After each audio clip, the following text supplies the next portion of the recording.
اقرأ باسم ربك الذي خلق। যদি রাত ভোর না হয় তো কি হবে তোমার আখেরাত, কি হবে তোমার কবর? কে তোমার এই সান্ত্বনা দিল যে তুমি আরো 30 বছর বাঁচবা? অমিনকুম মান ইউতাওয়াফা মিন ক্বাবলু, আল্লাহ বলেন আমি কিন্তু বান্দা সকলকে বৃদ্ধ বয়স পর্যন্ত পৌঁছাই না। আমার এই মুরব্বী হুজুর তো তিনি বৃদ্ধ হইছে বলে আমরা সবাই বুড়ো হব না? আল্লাহ বলে না বান্দা, আমি অনেককেই তার আগেই মৃত্যু দিয়ে ফেলি। দেয় মৃত্যু, কথা বলে না? 3 বছর শেষ, আবার অল্প একটু। 3 দিনের বাচ্চা কবরে যায়, 3 বছরের বাচ্চা কবরে আছে, 3 মাসের বাচ্চা কবরে আছে। তাইলে আমার প্রিয় বন্ধু মাওলানা মোতালেব হোসাইন সালেহি, বাংলাদেশের একজন অন্যতম বক্তা, আলেমে দ্বীন, ওর একটা মেয়ে বাচ্চা হইছে আজকে 1 মাসের বাচ্চা। গত 1 মাস আগে এই মেয়ে বাচ্চাটা অসুস্থ ছিল কয়েকদিন। গত 3 দিন আগে রাত্রেবেলা আমারে বলতেছে ঢাকা নিছে, ঢাকার শ্যামলীতে বড় হসপিটালে ভর্তি করাইছে। আমি বললাম এখন কি অবস্থা বাচ্চার? বলল যে এখন আলহামদুলিল্লাহ অনেকটা ভালো আছে, হাসপাতালটা অনেক ভালো, বর্ণনা দিতেছে আমারে, খুব সুন্দর হাসপাতাল, চিকিৎসা খুব ভালো, ইত্যাদি ইত্যাদি। এই রাত্রে এটা বলল। পরের দিন রাত 12:30 বাজে আবার কল আসছে হের, এই মোতালেব মৌলানার। আবার যখন আমি মোবাইল রিসিভ করছি পরের দিন রাত 12:30টায়, ও দেহি কাঁদতেছে। কিরে দোস্ত কি হইলো? কয় আমার বাচ্চাটা মারা গেছে, আমার 1 মাসের বাচ্চাটা মারা গেছে। 2টা ছেলের পরে একটা মেয়ে হইছে, বড় বেশি আদরের মেয়ে হইছিল, বাচ্চাটা মারা গেছে। আমি অবাক হয়ে গেছি। অনেকক্ষণ সান্ত্বনা দিয়ে যখন বললাম, হৃদয় বিদারক কথা যেটা, যে আমি যখন তাকে বললাম যে এখন তুই কই, বাচ্চাটা কোথায়, এখন কই তোরা? ও তখন বলতেছে যে আমি ঢাকা থেকে রওনা দিছি, আমার মৃত বাচ্চা আমার কোলে, আমি বাচ্চাটারে কোলে নিয়ে আসি, আমার বাচ্চা আমার দিকে তাকায় আছে। আচ্ছা ভাবেন তো, 1 মাসের এই বাচ্চা কোলের যেই বাবা, সেই ঢাকা থেকে লাকসাম পর্যন্ত আসছে, এমন মৃত বাচ্চা 1 মাসের কোলে নিয়ে এই বাবার কলি যায়, তখন কেমন অবস্থা হয়েছে? ওই গর্ভধারিণী মায়ের হৃদয়ের অবস্থা তখন কি হয়েছে?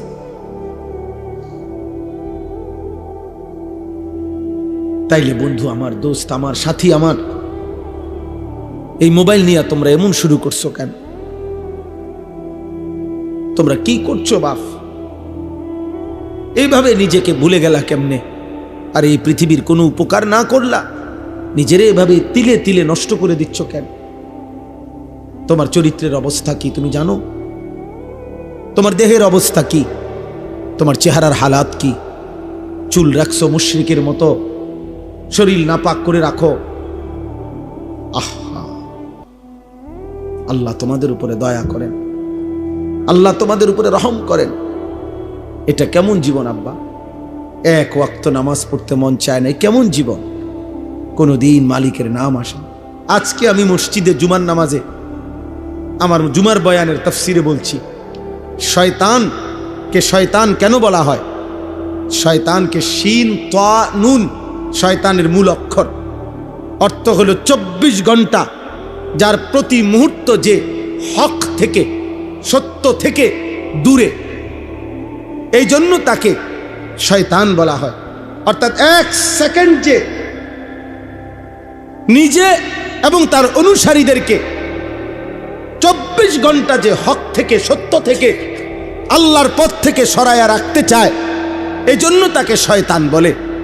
তাহলে দোস্ত, শয়তানের সিফাত যে সে নিজে এবং তার অনুসারীদেরকে আল্লাহর পথ থেকে 24 ঘন্টা সরায়া রাখতে চায়।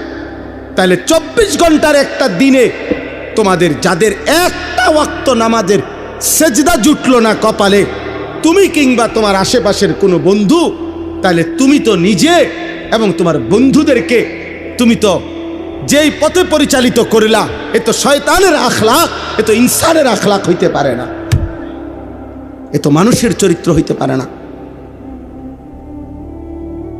নয়তো একটা 24 ঘন্টার দিন কেমনে পার করে দিলা, যে 24 ঘন্টায় একটা সেজদাও দিলা না আল্লাহরে, একবার মুখ দিয়া আল্লাহ এই নামটা বের হইল না, এত বড় দুর্ভাগা তুই কেমনে হইলি বা, কেমনে হইল?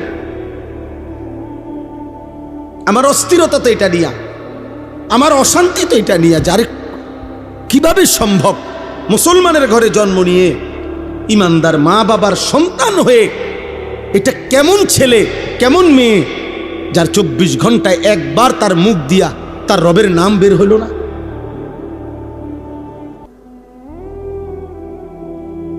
এ কেমন জীবন আব্বা, এ কেমন জিন্দেগি? আল্লাহ আমাদেরকে হেফাজত করেন। বুঝতে শিখেন ভাই, প্রিয় নওজওয়ান, বুঝতে শেখো বাপ। আল্লাহ আমাদেরকে দয়া করেন। এখানে আমি এবার তর্জমাটা বলি, তাইলে আমার কথা শেষ। আল্লাহ তাআলা বলতেছেন, আয়াহসাবুনা আন্নামা নুমিদ্দুহুম বিহি মিন মালিন ওয়া বানিন। এই শেষ 5 মিনিট লাগবে আয়াতের তর্জমা বলতে। তর্জমা বললেই বুঝবেন, একদম সহজ কথা। আল্লাহ বলেন, আমার কিছু বান্দা ভেবেছে, কিছু মানুষ ভাবতেছে আমি যে তাদেরকে দুনিয়াতে কিছু সম্পদ এবং সন্তানাদি দিয়েছি, ভাত মাছ চাল ডাল দালান বিল্ডিং, বিবি বাচ্চা স্ত্রী সন্তান, টাকা পয়সা প্রভাব প্রতিপত্তি দুনিয়াবি, এগুলা যে আমি তাদেরকে দিচ্ছি, ওরা ভাবছে নুসারিউ লাহুম ফিল খায়রাত, আমি তাদের উপরে খুব সন্তুষ্ট হয়ে আছি, তাদেরকে আমি কল্যাণের পথে রেখেছি। টাকা পাইয়া, বাড়ি পাইয়া, ভাত তরকারি জিফুত পাইয়া ও মনে করতেছে আমার যেহেতু কোনো অভাব নাই, বিপদ নাই, রোগ নাই, ব্যাধি নাই, পেরেশানি নাই, অস্থিরতা নাই, আল্লাহ মনে আমার উপরে খুব খুশি, সন্তুষ্ট। নইলে আমি এত ভাত খাই কা, নাই তো আমি এত বিল্ডিং করি কা, আল্লাহ মনে আমার উপরে খুব রাজি খুশি। হ্যাঁ, বলেই তো, পরিষ্কারই তো বলে। বয়স্ক মানুষ হতে এই কথা বলে যে হুজুর আল্লাহর রহমতে আমনগো দোয়ায়, 10 জনের দোয়ায় আল্লাহ আমারে খুব সুখে রাখছে। জিজ্ঞাসা করবেন, চাচা কি সুখে রাখছে? ওই যে আল্লাহর রহমতে 4 ফুট বিদেশ, 4টা ফুট বিদেশ, 3টা মেয়ে আল্লাহর রহমতে তাগরে বিয়া দিছি। মনে মনে আশা করছিলাম এখন বিল্ডিং করুম, আল্লাহ বিল্ডিংও দেখাইছে হুজুর, আল্লাহ করাইছে। একটা বিল্ডিং করছি হুজুর, 4টা রুম, হ্যাঁ 2টা বাথরুম, বাথরুম দিয়ে হুজুর আল্লাহর রহমতে আমনগো দোয়ায় টাইলস। আল্লাহু আকবার, আল্লাহু। চাচার কপাল, কত বড় কপাল নিয়ে উনি আসছে পৃথিবী। ওনার পূর্বপুরুষ মাটিতে পেশাব করত, আর উনি এখন আল্লাহর রহমতে খাস দোয়ায়, আমরার দোয়ায় উনি এখন টাইলসে মুতে। আল্লাহ পাকের দয়া আপনার উপরে। বিকাল টাইম হইলে হুজুর আল্লাহর রহমতে চা দোকানে বসে থাকি, বন খাই, বিড়ি খাই, গপ মারি, যে দূর শল্যে কুলায় টেলিভিশনে নাচ গান দেখি। আগে তো আর সেই দিন নাই, চাইয়েই থাই শুধু, আর পুরান কথা মনে করি। হ্যাঁ, পুরান কথা মনে করে, মনে রাখেন, পুরান কথা মনে করায় করাইয়া ফেরেশতা আমরে টাঙ্গাইয়া ফিটবো। এগুলো মুমিনের সুখের কথা। এক ইমানদার এই সুখের কথা শুনাইলেন, এগুলো তৃপ্তি মুমিনের। আয়াহসাবুনা আন্নামা নুমিদ্দুহুম বিহি মিন মালিন ওয়া বানিন। আল্লাহ বলেন, আমার বান্দা ভেবেছে আমি যে তাকে দুনিয়ায় কিছু সম্পদ আর সন্তান দিলাম, এই কথা ভাবছে সে আমি তাকে কল্যাণের উপরে রাখছি। বাল্লা ইয়াশউরুন, আল্লাহ বলে না বান্দা, তারা বুঝে নাই, বুঝে নাই। দুনিয়ায় কাউরে অর্থ দিলে, সম্পদ দিলে, মাল দিলে, ক্ষমতা দিলে, বিবি বাচ্চা নাতি নাতনি দিলে আমি তার উপরে সন্তুষ্ট, এই কথার প্রমাণ বহন করে না। যদি অর্থ সম্পদ মাল আর ক্ষমতা, যদি বিবি বাচ্চার পরিবার, এটা যদি আমি আল্লাহর সন্তুষ্টির চিহ্নই হতো, তাইলে এগুলো তো আমি কাফের বেঈমানকেই বেশি দিছি নাকি?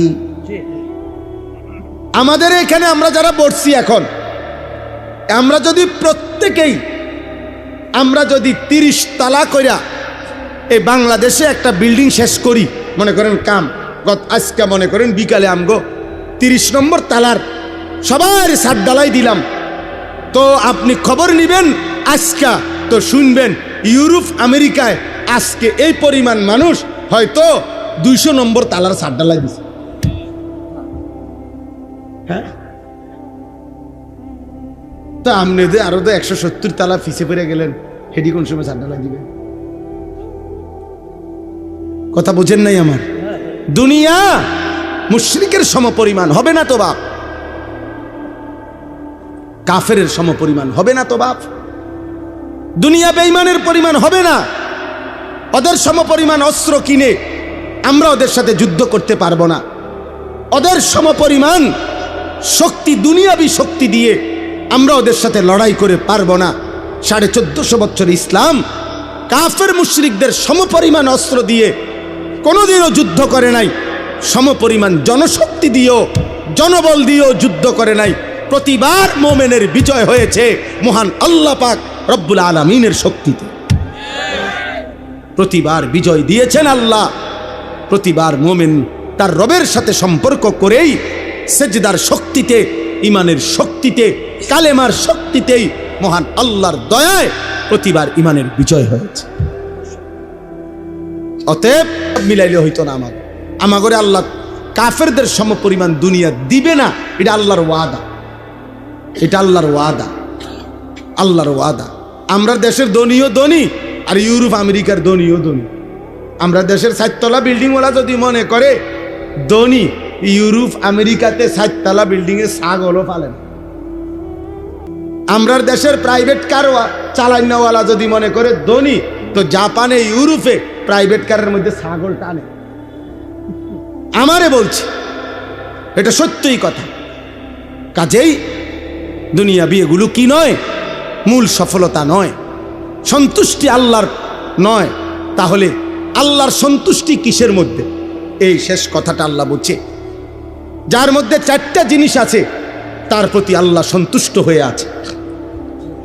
কয়টা জিনিস? 1, ইন্নাল্লাযীনা হুম মিন খাশিয়াতি রাব্বিহিম মুশফিকুন। হৃদয় যার আল্লাহর ভয়ে কম্পিত, হৃদয়ে যার আল্লাহর ভয়, আল্লাহ তার প্রতি সন্তুষ্ট হয়ে আছে। 1, 2, ওয়াল্লাযীনা হুম বিআয়াতি রাব্বিহিম ইউমিনুন। আল্লাহর কোরআনের, আল্লাহর বিধানের সবগুলো আয়াত, হুকুম, আহকামকে সর্বান্তকরণে মেনে নিচ্ছে যে আল্লাহ বলেন সে কল্যাণের পথে, আমার সন্তুষ্টির পথেই আছে। 3, ওয়াল্লাযীনা হুম বিরাব্বিহিম লা ইউশরিকুন। আমি আল্লাহর সাথে কোনোভাবে, কোনো সূরতে এক যাররা যে শিরিক করে না, শিরিক মুক্ত যার ঈমান, সে আল্লাহর সন্তুষ্টির উপরে আছে। তাইলে 1 নাম্বার হলো হৃদয়ে যার আল্লাহর ভয়, 2 নাম্বার মেনে নিচ্ছে যে আল্লাহর বিধান, 3 নাম্বার করে না যে কোনো অবস্থাতে শিরক, 4, ওয়াল্লাযীনা ইউতুনা মা আতাও। আল্লাহ বলেন আমার যে বান্দা, আমি আল্লাহর দেওয়া সব কিছু যা আমি দিছি, শরীর, স্বাস্থ্য, যৌবন, সব কিছু, স্ত্রী, সন্তান, ক্ষমতা, অর্থ, বিত্ত, সম্পদ, প্রভাব, প্রতিপত্তি, ব্যবসা, কামাই, অর্জন, যা কিছু আল্লাহ দিয়েছেন তা আল্লাহর পথে ব্যয় করে, আল্লাহর পথে ব্যয় করে, আল্লাহর পথে ব্যয় করে। আল্লাহ বলেন আমি তার প্রতি সন্তুষ্ট হয়ে আছি, সন্তুষ্ট হয়ে আছি। তাইলে কয়টা হলো? 4টা। হৃদয়ে যার কার ভয়, মেনে নিচ্ছে যে কার বিধান, করছে না কোনো অবস্থাতে যে কি শিরক। 4 নাম্বার আল্লাহর দেওয়া সব নিয়ামত যে ব্যয় করছে কার পথে, আল্লাহর পথে। এইবার এই 4টার পরে আল্লাহ অতিরিক্ত আরেকটা গুণ বলছে। এই 4টা তো ঠিক মতো করেই, এবার আরেকটা বিষয় হলো 4টা পূর্ণ করার পরেও আল্লাহর হুকুম, আল্লাহর বিধান, আল্লাহর ভয় মানার পরেও যার অন্তরে ওয়া কুলুবুহুম ওয়াজিলাতুন আন্নাহুম ইলা রাব্বিহিম রাজিউন, অন্তরে অন্তরে তার সর্বদা এই ভয় আছে যে হায় আমাকে তো আল্লাহর সামনে যেতে হবে, হাসরের ময়দানে দাঁড়াইতে হবে। আহা আমার মাওলা, আমার এই বন্দিগি, আমার এই ইবাদত, আমার এই দান, আমার এই সাদাকা, এগুলো জানি কবুল করে কিনা। আসল বিষয় তো আল্লাহ কবুল করে কিনা। কথা বুঝছেন? মানুষের বাহাবা, মানুষ তো দিছে মার হাবা, কিন্তু আসমানের কি অবস্থা কথা বোঝেন না। মানুষ তো বলছে জনাব অমুক 30,000, মানুষে কইছে মার হাবা, হাবারে মার মার, তারে কাটছে মার, এত টাকা দিল কেন? মানুষের মার হাবা তো আচ্ছা ঠিক আছে বুঝলাম, আর শাজিমের মালিক আল্লাহ বলবে বান্দা 30,000 টাকার ইনকামটা কেমনে হয়েছে এটুক বললে ভালো হয়। সিটারি কয় টাকা, বাটফারি কত, সুদে কত, কিস্তির কত, ওজনে কম দই টেহা কত, আমি দেখছি বান্দা, কাম হইবে না। এ মারাবা লইয়া বাদ যাও গা, ঘুমাইলাও। তোমার মারহাবা তোমার সাথেই নাও, বাইক নাও, মানুষের জানাইও যে আল্লাহর রহমতে আপনার তো ভাই মারহাবা দিছে এরা, কিন্তু আমি নিলাম না, কারণ হারাম হলে আল্লাহ কি নেকি দিবেন। এজন্য বললাম মুমিন সর্বদাই ভয়ে থাকবে আমার আল্লাহ গ্রহণ করিলেন কিনা। উলাইকা ইউসারিউনা ফিল খায়রাত ওয়া হুম লাহা সাবিকুন। আল্লাহ বলেন এই 4 গুণ হৃদয়ে যার আল্লাহর ভয়, আল্লাহর বিধান যে মেনে নিচ্ছে, করছে না যে শিরক, এবং আল্লাহর দেওয়া সব নিয়ামত আল্লাহর পথে যে ব্যয় করে, দিলে দিলে এই ভয় করে আমার আল্লাহ গ্রহণ করবে তো, আমারে আল্লাহ হাসরের ময়দানে গেলে নিবে তো, এই ভয় নিয়ে আল্লাহর ইবাদত, আল্লাহর হুকুম যে করতে থাকে, আল্লাহ বলে তারাই কল্যাণের পথে দ্রুত গতিতে এগিয়ে যাচ্ছে। অহুম লাহা সাবিকুন, তারা তো জান্নাতের জায়গায় পৌঁছেই গেছে। আল্লাহ যেন বলতেছে তারা তো জান্নাতের দুয়ারে চলেই গেছে, আর শুধু দরজা খোলাটা বাকি, ঢুকবেই। এবার সর্বশেষ কথা হলো শেষ আয়াত। আল্লাহর কোনো বান্দা যদি বলে আল্লাহ আচ্ছা ঠিক আছে আমি আপনার কথা মানব, আপনার হুকুম মানব, তবে পারবো তো সব হুকুম মানতে? আমি কুলাইতে পারো আল্লাহ, আমি তো দুর্বল মানুষ, গ্রামের মানুষ, অসুস্থ মানুষ, সাধারণ মানুষ, আমি পারবো? আল্লাহ বলেন ওয়ালা নুকাল্লিফু নাফসান ইল্লা ওয়াসআহা। বান্দা সুস্থ হও আর দুর্বল হও, তুমি শিক্ষিত হও আর মূর্খ হও, তুমি আমি আল্লাহ তোমাকে কাউকে তার সাধ্যের অতিরিক্ত কোনো বিধান আমি আল্লাহ চাপিয়ে দিই পারবা তো? যার জন্য শরীর স্বাস্থ্য জেদ্দুর, যার উপার্জন জেদ্দুর, আমি তার জন্য হুকুমও দিছি এদ্দুর। কথা বলে না? একজন মানুষের উপার্জন ইনকামে 30,000 টাকা, তারে বলে দিছে যে এই বছরের ভিতরে আগামী 15 দিনের ভিতরে হজের রেজিস্ট্রেশন করবা 8 লাখ টাকা, তুই মরস বাসস বা রক্ত বেচাও টাকা দিতে হবে, তুই হজ করতে। এটা নিঃশরীয়তের বিধান। বেটার টাকা নাই 30,000, বেটার 8 লাখ টাকা দিত, 6 লাখ টাকা দিত। শরীয়ত কি এরকম বলছে? এই লোকটা দাঁড়াইতেই পারছে না, দাঁড়াইয়া থাকতেই পারে না, তো ইসলাম যদি বলতো না তুই নামাজ দাঁড়াইয়াই পড়তে হবে, প্রয়োজনে সুতা দিয়া বাইন্দা টাঙ্গাইয়া তুইব তোমারে, কিন্তু তুমি নামাজ দাঁড়াইয়া পড়তে হবে, এটা শরীয়তের বিধান? কথা বলেন। তাহলে আল্লাহ বলেন না, প্রতি অবস্থায় আমি আল্লাহ বিধান দিয়েছি, কারো উপরে আমি সাধ্যের অতিরিক্ত কিছুই কি করি নাই, চাপি। সুবহানাল্লাহ, কেমন মালিক আমার। এরপরে আল্লাহ বলেন ওয়ালাদাইনা কিতাবুন ইয়ানতিকু বিল হক ওয়া হুম লা ইউজলামুন।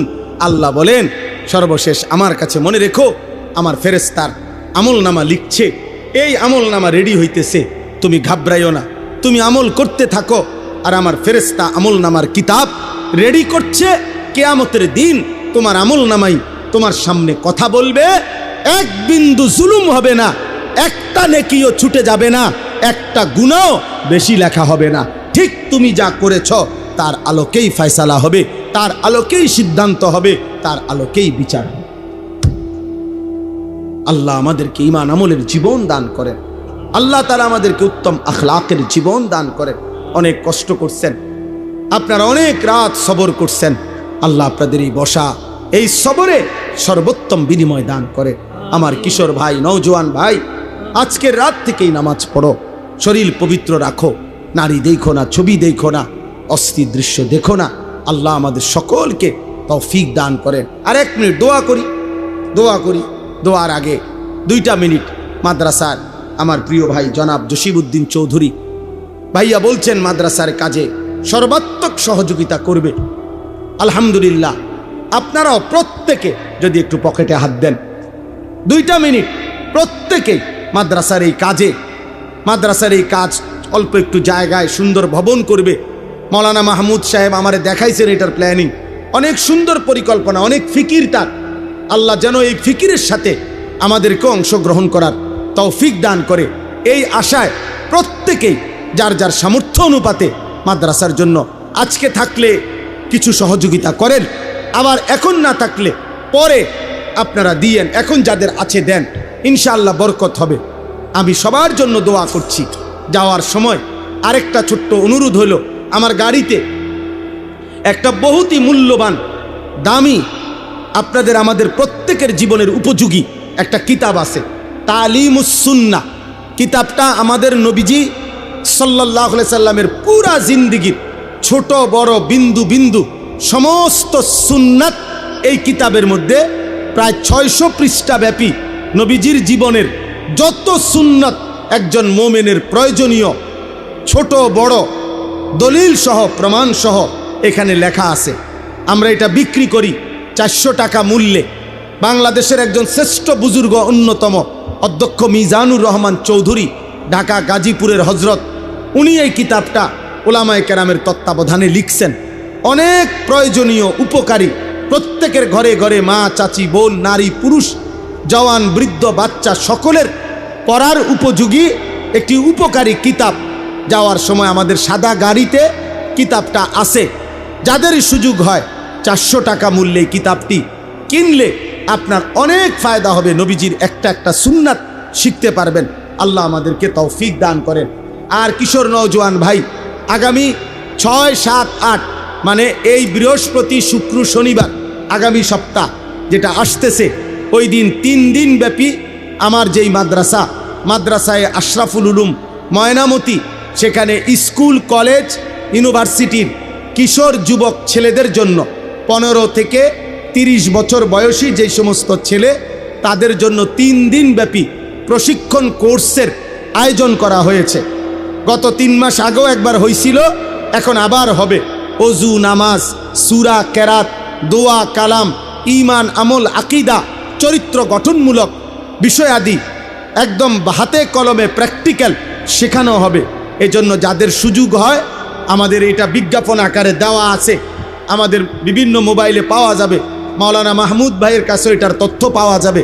যাদেরই সুযোগ হয় আমাদের এই কোর্সে, স্কুলের ছেলে কলেজের ছেলে এখন পড়ে বা পড়ে না, তাদেরকে অংশগ্রহণ করার আবেদন করলাম। আল্লাহ আমাদেরকে তৌফিক দান করেন। আলহামদুলিল্লাহ রাব্বিল আলামিন। মাওলায়ে করিম আপনি মাফ করে দেন, রব্বে করিম আপনি মাফ করে দেন, মেহেরবান মাওলা মাফ করে দেন। আজকের এই সবটা আয়োজনে আপনি বরকত দান করেন। আল্লাহ যে যেভাবে অংশগ্রহণ করেছে আপনি উত্তম বিনিময় দান করেন। সমস্ত কবরবাসীদেরকে মাফ করে দেন, কিয়ামত পর্যন্ত কবরের আযাব মাফ করে দেন, কবরগুলোকে জান্নাতের টুকরা বানিয়ে দেন। আমরা জীবিত যারা আছি আমাদেরকে ঈমান আমলের উপরে তৌফিক দান করেন। আল্লাহ এই রাত গভীরে অনেক কষ্ট করে দূর দূরান্তের বাবা ভাই নওজোয়ান এতটা গভীর রাতে অপেক্ষা করেছিল, শুনেছিল, বসেছিল, এখন আবার ঘরে ফিরছে।